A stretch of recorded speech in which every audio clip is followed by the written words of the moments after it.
happy Christmas and happy Mudwords Christmas. Last year, anyway, there's no point in dwelling. And I'm Bea, the storyteller, and I have a story for you. Of course I do. And it is a story that was told to me by my great-grandmother.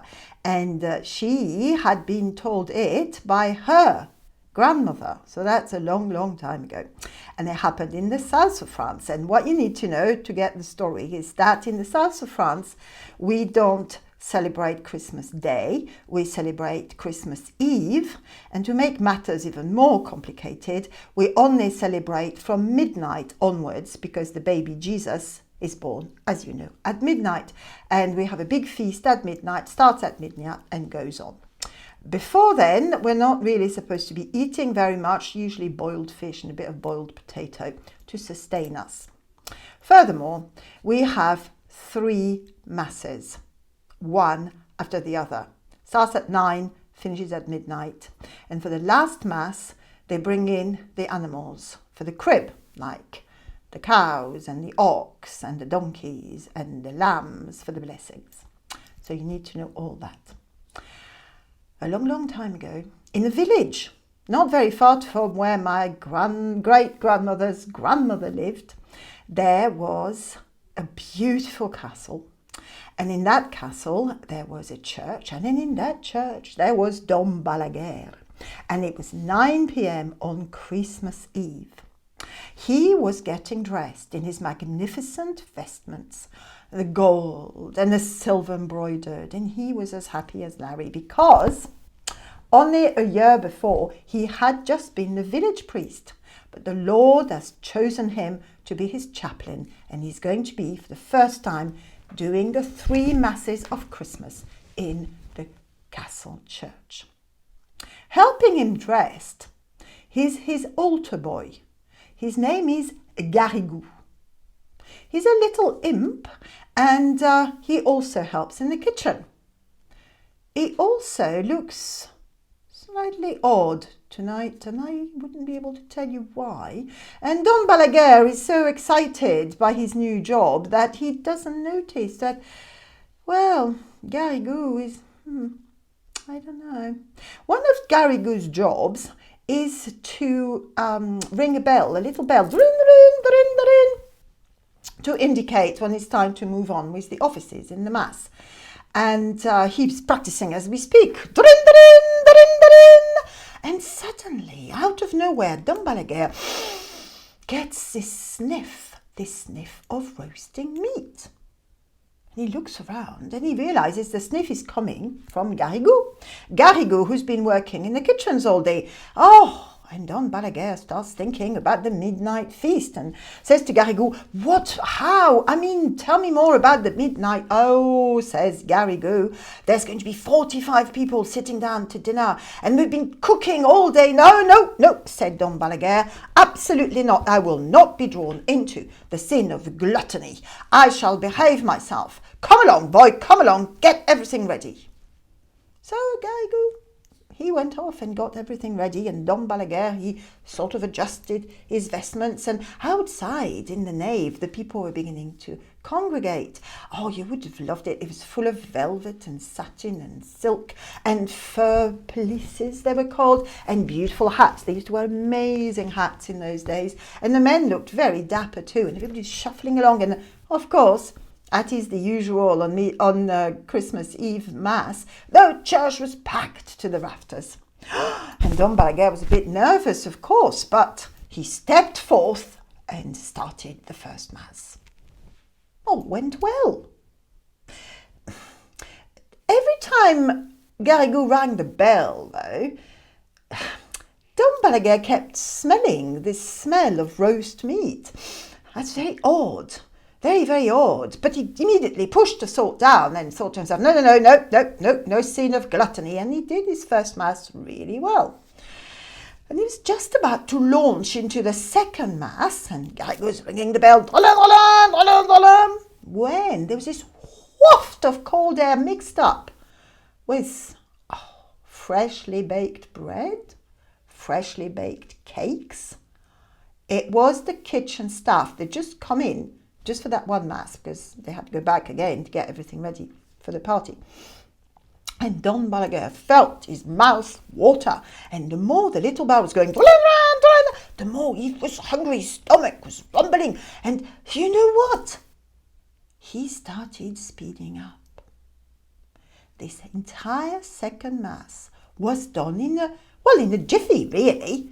And the people in the audience were like, what is going on? They were looking at each other saying, what's going on with Don Balaguer? What are we supposed to do? Some of them were standing, some of them were sitting, some of them were crossing themselves, some of them were singing. It was chaos.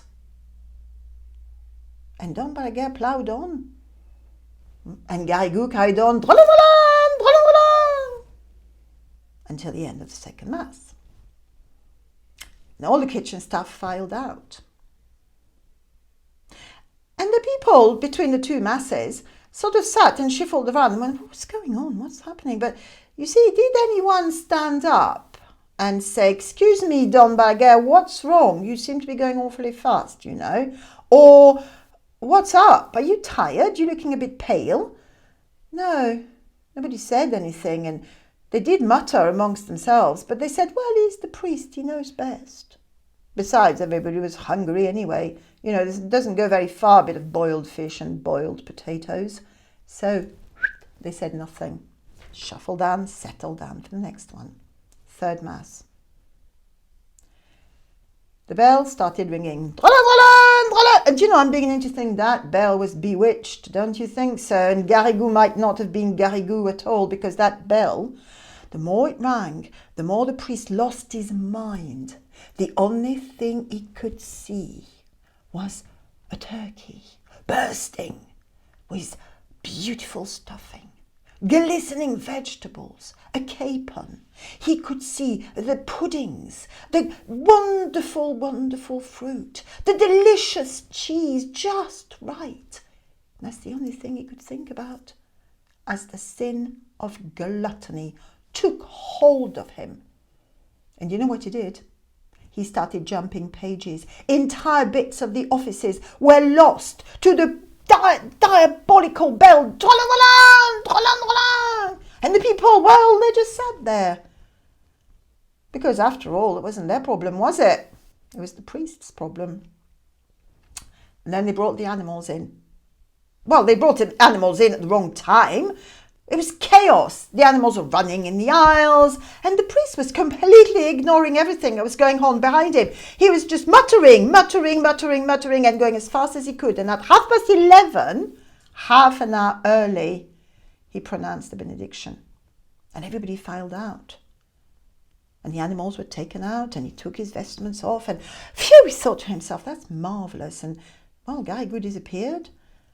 And then he went to the party, didn't he? He went to the feast. And it was amazing. The whole big hall was full of flowers and decorations. And there was minstrels, and there was storytellers, and there was jonglers, and there was dancers. It was the best feast ever. And Don Balaguer, he ate and he ate and he ate so much that when he went to bed and fell asleep, he didn't wake up. He had apoplexy. Arrived at the gates of heaven and met St. Peter. St. Peter went, and what do you think you're doing here? Don Balaguer said, I don't know, I'm just dead and I came up because I've had a good life, I think. You may have had a good life, there's no denying that, said St. Peter crossly, but you are a vagabond, a renegade. You have stolen a mass from Jesus. And then Don Balaguer realized what he had done. Because you see, up to that moment, he was quite sure he'd done the thing properly. And I blame the bell myself. I think the bell had something to do with it. But Peter had nothing to say about the bell. He said, you should have known. It was your duty. And it's only because you've been such a good priest throughout the years that you are going to only be punished and not sent to hell. What do I have to do? Said Don Balaguer. You have to say 3,000 masses on Christmas Eve.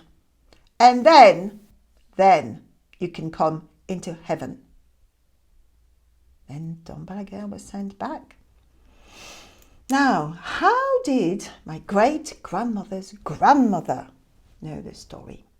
Well, it so happens that one Christmas Eve, her husband, that would be my great-grandmother's grandmother's husband, got a bit squiffy at a party on Christmas Eve, and he wandered off the trodden path and found himself in the ruins of that castle. Remember the castle? And he saw lights dancing in the old church. And he crept towards the old church. And in the old church, there were all these people. All these people with the beautiful old clothes. Remember? The silk and the satin and the velvets and the beautiful dresses and the headdresses and the hats. And they were all sitting there.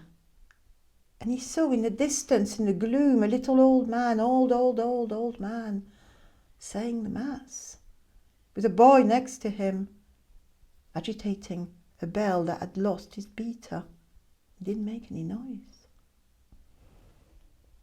And he sat there for a while and listened, and there was no noise, of course, and they were all so old and looked so tired.